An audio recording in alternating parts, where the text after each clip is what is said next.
What is going on, guys? Welcome back to another episode of Sloppy Saturdays. And today we're going to talk about why Bill Belichick's UNC team really deserves little to no hype at all. I am hoping right now that this UNC team doesn't take over the media of college football as college football begins between week 1 and week 5.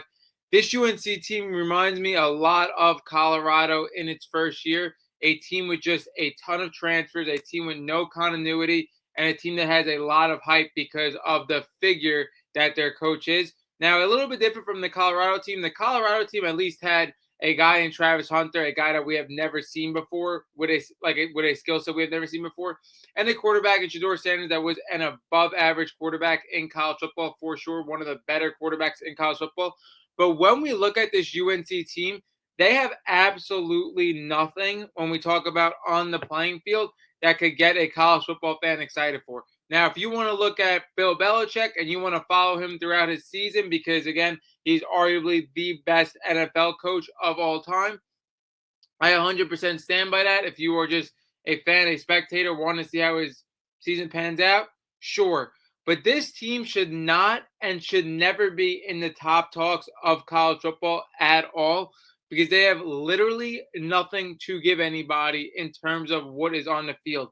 Now, the very surprising thing to me with Bill Belichick and UNC is that really nobody follows him. Like, he did not get, in my opinion, an elite player in the transfer portal at all. Like, there is nothing on this UNC team that you could really write home about. Last year, this UNC team was 6-6, and it was largely because they had one of the best players in college football. Omarion Hampton really carried this offense all year long, and even like opening up the passing game too as well. Like, just the threat of him being on the field, he was so talented, and you saw it as he went in the top of the NFL draft. I believe he was even more underrated because of Ashton Genty and the historic season he has. But in any other year, Omarion Hampton is like a blue chip NFL prospect. He's one of the best running backs that we have seen. Like in the year before his class, he would have definitely been the first running back, in my opinion. So again, that's why this UNC offense was so good. But this year it's a lot different. I believe this UNC offense really doesn't have much. And I believe the defense is honestly one of the worst Power Four defenses we're going to see this year. Now, when you look at Bill Belichick, he prides himself in defense. We know how he got his start with the Giants and then with the Patriots, also had great defenses as well. But I just don't see how this defense is even capable of being one of the best defenses in their conference in the ACC. Because when you look at this defense, it is so rough. Like, I believe so much in continuity, so much in players really growing together. And I believe you have to have a roster with at least 60%. Like, when you look at defense and their starters, at least 60% of returning players being starters to have a nice continuity. This team has two returning players as starters, and the rest of their defense is transfers. And I'm not even going to go over each guy in specifically on their defense because I don't want to bore you guys. But their whole entire transfer defense literally does not have. They have like minimal reps in college football. They weren't every down starters last year. Some of them coming from big programs, some of them coming from small programs. I guess the big program guys, you want to get the most out of their raw talent. The smaller program guys, I guess you may see something. But again, this is a defense that is full of transfers, is going to have no continuity. But not only that, like I said, does not have the experience of starters. Like, I just thought, again, I know it's a short off season from the hire. You're going to get a bunch of turnovers, a bunch of people that committed to the previous coach and are going to leave. But Bill Belichick with this roster, I believe this roster is still like, you have Bill Belichick. Like, I thought this roster still could have been better. I think the defense is absolutely horrible. I think the defense is going to be a huge problem for them. Then when you look at the offense again, with the quarterbacks in the transfer portal, they got Gio Lopez out of South Alabama. It's going to be very interesting to see how he pans out in the ACC because this was a guy at South Alabama that had a good year when you're talking about like 2,500 yards, 400 rushing yards, 18 passing touchdowns. But again, he was at South Alabama. He wasn't one of the best non-power conference quarterbacks, in my opinion. He had a very solid year, but now to put him in the ACC in an offense that doesn't really have much is going to be crazy. Then they also retained Davion Gus as well, the backup to Amar and Hampton. He got some work. He averaged about 4.5 yards per carry. It's going to be very interesting to see how he pans out. Then they also have Benjamin Hall as well, the transfer running back. Going to be interesting to see how he pans out of Michigan. He didn't get a lot of work last year, but the Michigan running back room was absolutely crazy, and we know how Michigan recruits running back. Maybe they could get something out of him. I really like Kobe Paysar, the redshirt senior. I thought he was really good last year in spurts and flashes. He could maybe be good on this team. Jordan Shipp, another guy to retain as a sophomore. Maybe he could take a step from his freshman year.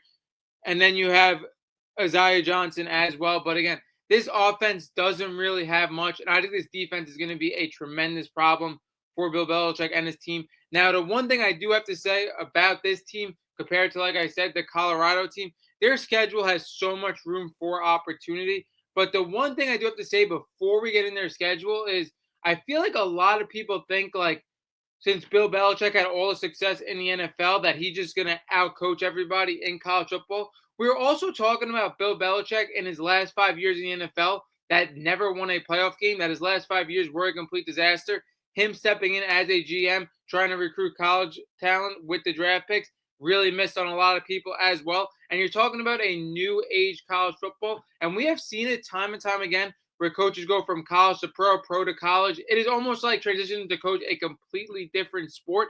So to think that he's going to outcoach people that have been coaching college football for decades, I don't know if that's necessarily the case at all. And I feel like that's what a lot of you guys are expecting. Like, oh, Bill Belichick, all these Super Bowls, he's going to come into college football and completely work these coaches. I don't think so. I think it's a complete different game. Now getting into his schedule, he faces TCU, Charlotte, Richmond, UCF, Clemson, which that Clemson game is like what I'm talking about. I think he's going to get outworked by Dabo Swinney. I think they're going to get run off the field because they just don't have the talent as well either. California, Virginia, Syracuse, Stanford, Wake Forest, Duke, NC State. So this is what I'm talking about when you might see like this UNC team could be a team that ends up 7-5, 6-6 again, and you may say like, oh, Bill Belichick's first year wasn't that bad. But sometimes the actual team standing doesn't represent the team they are just based on the schedule. Like this schedule isn't tough at all. When you look at like, again, I believe they're going to destroy Charlotte and Richmond.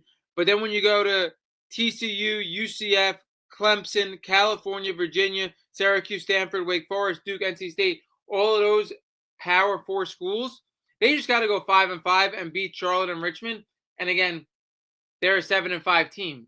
Like that's what I'm talking about. That this schedule, the floor for the schedule is so high for Bill Belichick, and it sets him up for success. Saying like, hey, at the end of the year, if this team was a winning team at 7-5, you could come in with recruits and maybe bring people in to a wide open ACC, and maybe like since that you're Bill Belichick, you could actually get really good recruits coming into the next year if it's a success in the first year. And I feel like this schedule is going to really set him up for, like I said, it's going to set him up for success, even though the actual roster of this team deserves no hype. Like, even though that this team can be a 7-5 team, I don't think this team will ever be a top 25 team in college football. Like, I just don't think so at all. I think the defense is absolutely horrible. When you look at all the transfers they have, and not only that, the transfers not having the experience in college football, no continuity as well. I just think that's going to be super rough for them.